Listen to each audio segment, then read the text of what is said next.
ఆవిడ నన్ను ఎన్నో కష్టాలు పెట్టింది. ఏ విధంగా? ఎన్నో విధాలుగా. ఎన్నో విధాలంటే? మానసికంగా. అంటే మెంటల్ టార్చరా? అవును. అంటే నువ్వు ఇంట్లో ఉండగా పరాయి మగాడు ఎవరితోనైనా? చిచి!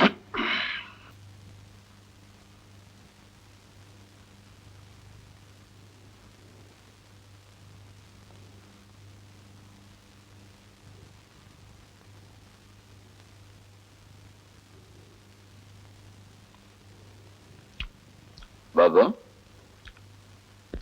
నీ పేరు మిస్టర్ గంగారాం కదా? నా గంగరాజు. సారీ మిస్టర్ గంగరాజు, నువ్వు ఇక్కడికి ఎందుకు వచ్చావు? న్యాయాన్ని గురించి. దేనికి? నా బిడ్డ గురించి. ఎవరి బిడ్డ? నా కన్న బిడ్డ. నువ్వు బిడ్డను కూడా కంటావా? ఆ? కన్న బిడ్డ అంటున్నావు కదా, ఎవరి సపోర్టు లేకుండా నువ్వే బిడ్డను కన్నావా? ఏ మీరు కనలేదా? మా ఆవిడ కంది. 2 boys and 1 girl. నాకు మా ఆవిడే కంది. ఆవిడే? ఎవరావిడే? ఆవిడే. ఏవిడే? ఆవిడే. ఏవిడే? ఎక్కడుంది? అదిగో అక్కడ ఉందిగా. ఎక్కడ? ఎదురుగా. ఆవిడకేం పేరు లేదా? Lalitharani. So Lalitharani is your wife? అవును. అవును, ఆవిడని ఎందుకు పెళ్లి చేసుకున్నావు? మీరు మీ ఆవిడ్ని ఎందుకు పెళ్లి చేసుకున్నారు? కాపురం చేయడానికి. నేను అందుకోసమే. కానీ మా ఆవిడ ఇంట్లో ఉంది, మీ ఆవిడ కోర్టులో ఉంది. దానికి నేనా బాధ్యుణ్ణి? నేనే? ఓకే ఓకే, నువ్వు బాధ్యుడు కాదు, నేను బాధ్యుడు కాదు, ఆవిడే బాధ్యురాలు. కానీ ఆవిడ ఏదో నువ్వు చాలా బాధలు పెట్టావని, కష్టాలు పెట్టావని మరి చెప్తుంది. అబద్ధం. ఆవిడ నన్ను ఎన్నో కష్టాలు పెట్టింది. ఏ విధంగా? ఎన్నో విధాలుగా. ఎన్నో విధాలంటే? మానసికంగా. అంటే మెంటల్ టార్చరా? అవును. అంటే నువ్వు ఇంట్లో ఉండగా పరాయి మగాడు ఎవరితోనైనా? చిచి! అది కాదు మిస్టర్ గంగరాజు, నీ భార్య గురించి నలుగురు 4 రకాలుగా అనుకుంటుంటే బయట. అదంతా అబద్ధం. అంటే నీ భార్య మీద నీకు పూర్తి నమ్మకం ఉంది. అవును. She is perfect. కరెక్ట్. పర్ఫెక్ట్. అవును. Sir, please note this point your honour. ఇంతకు ముందు ప్రాసిక్యూషన్ వారి కథనంలో శ్రీమతి లలితారాణి ఆమె వినోదం కోసం, విలాసం కోసం, సరదాల కోసం, బయట తిరగడం కోసం భర్తని విడిచిపెట్టింది అని చెప్పారు.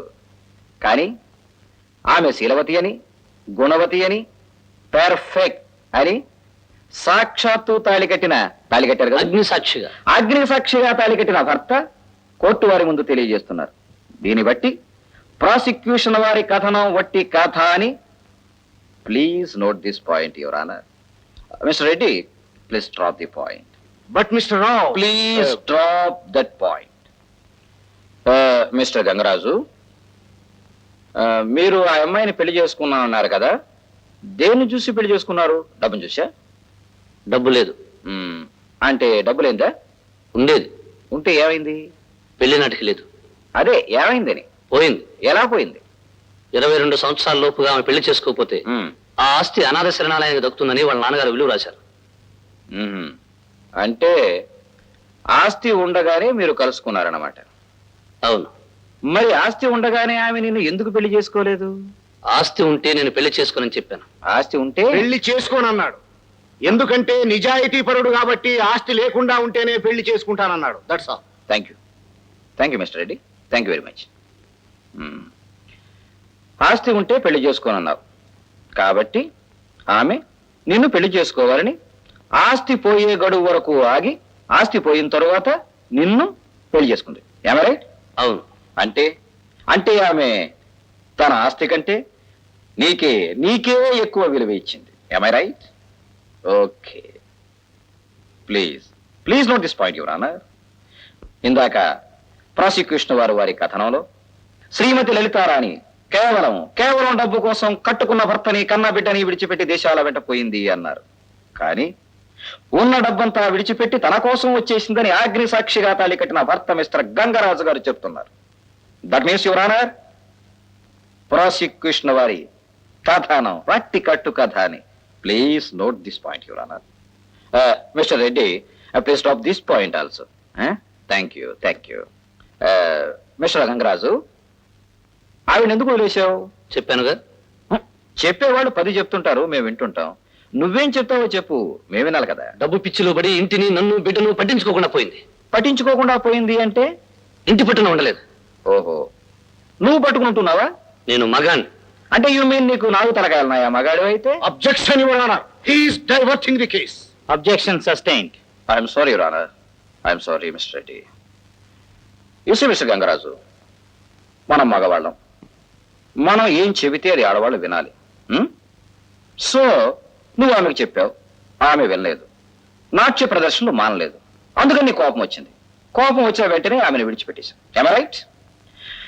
You see, మిస్టర్ గంగరాజు, ఆమెకి నాట్యం వచ్చని నీకు ఎలా తెలుసు? డాన్స్ మాస్టర్ చెప్పాడు. నాట్య ప్రదర్శన ఇవ్వమని ఎవరు చెప్పారు? నువ్వే చెప్పావు. ఇంట్లో ఆమెను రెచ్చగొట్టి ప్రదర్శన ఇవ్వమని నువ్వే ప్రోత్సహించావు, నువ్వే పంపించావు. Objection your honour, he is confusing the case. No, sorry, Your Honor. This is the important point for me, please. Objection overruled. Thank you, Your Honor. ఇంట్లో కూర్చుంటే తోచదని, నేర్చుకున్న విద్య మర్చిపోతుందని, నువ్వే ఆమెను డాన్స్ ప్రదర్శనలు ఇవ్వమని చెప్పి ఆమెను రెచ్చగొట్టి ఆమెను ప్రోత్సహించి తిరిగి నువ్వే మానేయమన్నావు. Why? What for? నీ వైఫ్ పేరు 10 మందిలోకి వచ్చేసరికి, ఆమెను నలుగురు కీర్తించేసరికి, 10 మందిలో ఆమె ప్రతిష్టలందరూ చెప్పుకునేసరికి, దేశాలు ఆమె పేరు వెల్లడయ్యేసరికి, ఆమె ఫోటో పేపర్లో పడేసరికి చూడలేక తట్టుకోలేక కాంప్లెక్స్, ఇన్ఫీరియారిటీ కాంప్లెక్స్. కాదు. ఆమె బిడ్డను సరిగా చూడలేదు. ఒక రోజు ఇంటి బయట రోడ్డు మీద బిడ్డ పడి ఏడుస్తుంటే ఆమె చూడకుండా ఇంట్లో డాన్స్ చేస్తోంది. ఆమె డాన్స్ చేస్తుందని నీకు ఎలా తెలుసు? హార్మోనియం, తబలా శబ్దాలు నాకు వినిపించాయి. ఎక్కడ? రోడ్డు మీదకి. రోడ్డు మీదకి శబ్దాలు వినిపించాయి? అవును. రోడ్డు మీదకి? అవును. స్కూటర్లు పెడుతున్నా, కార్లు పెడుతున్నా, మనుషులు పెడుతున్నా, సైకిళ్లు పెడుతున్నా కూడా శబ్దాలు వినిపించాయి. అవును. రోడ్డు మీదకే నీకు అంత పెద్ద ఎత్తున శబ్దాలు వినిపిస్తే ఏకాగ్రతతో డాన్స్ నేర్చుకుంటున్న ఆమెకి ఆ గదిలో, ఆ శబ్దాల సందడిలో ఆమె పిల్ల ఏడుపు విని ఉండకపోవచ్చని నువ్వు ఎందుకు అనుకోకూడదు? కాదు, కావాలనే బిడ్డ మీద ప్రేమ లేకుండా ఆమె అలా చేసింది. ఓకే, ఆమెకు ప్రేమ లేదు, మరి నీకుందా? ఉంది. No, I say no. ఉంది. ఉంటే ఆ రోజు లలితారాణి నీ ఇంటికి వచ్చినప్పుడు బిడ్డ మెట్ల కింద పడి ఏడుస్తుంటే నువ్వేం చేస్తున్నావు? ఎప్పుడు? ఆ రోజు నువ్వు ఆ ఇంట్లో ఉన్నప్పుడు. My learned friend is putting all leading questions and trying to dominate. My dear Reddy, when you are speaking, I heard and honored your speech. Please sit down. Sorry. Thank you. బిడ్డ ఏడుస్తున్నప్పుడు నువ్వు పైన ఉన్నావా, కింద ఉన్నావా? పైనే ఉన్నాను. బిడ్డ పైనే. పైన బిడ్డ కిందకి ఎలా వచ్చింది? Your honour, please note this point your honour. పైన బిడ్డ, నడవడానికి వీల్లేని బిడ్డ, నడక చేత కాని బిడ్డ పైనుంచి మెట్ల నుంచి కిందకి వచ్చింది అంటే జారైనా వచ్చుండాలి, దుర్లైనా వచ్చుండాలి, పడైనా వచ్చుండాలి. కింద పడ్డ బిడ్డ ఏడవకుండా ఎలా ఉంటుంది యువర్ ఆనర్? ఆ బిడ్డ కింద పడి ఏడుస్తుంటే వీళ్ళు మాత్రం ఆనందంగా రతి మనమదుల్లాగా విలాసకేలి ఉల్లాసాల్లో హాయిగా ఆనందంగా ఉన్నారు. బిడ్డ ఏడుపు కూడా పట్టించుకోలేదు యువర్ ఆనర్. అది లక్ష్యమో నిర్లక్ష్యమో చెప్పండి యువర్ ఆనర్. ఆ రోజున ఆమె పట్టుదలతో, దీక్షతో డాన్స్ నేర్చుకుంటుంటే ఆ తబలా శబ్దాలలో, హార్మోనియం శబ్దాలలో ఆమె బిడ్డ ఏడుపు వినకపోతే భార్యలో విడిచిపెట్టి వచ్చాడు ఈ ప్రభుత్వుడు. కానీ ఈ రోజున అతని ఆనందం కోసం బిడ్డ ఏడుస్తుంటే సౌప్రతుల మధ్య ఉంటే ఆ రోజున పట్టించుకోలేదంటే ఏది లక్ష్యమో ఏది నిర్లక్ష్యమో ప్లీజ్ చెప్పండి యువర్ ఆనర్. అబద్ధం. బిడ్డ ఏడవడం లేదు, ఆడుకుంటుంది. ఓకే. బిడ్డ ఏడవడం లేదు, ఆడుకుంటుందని నువ్వు అంటున్నావు, ఏడుస్తుందని ఆవిడ అంటున్నారు. దీనికి ప్రత్యక్ష సాక్ష్యం ఎవరు? సరోజ. గుడ్. సరోజ. ఎవరా Saroja? Who is the Saroja? Telugu one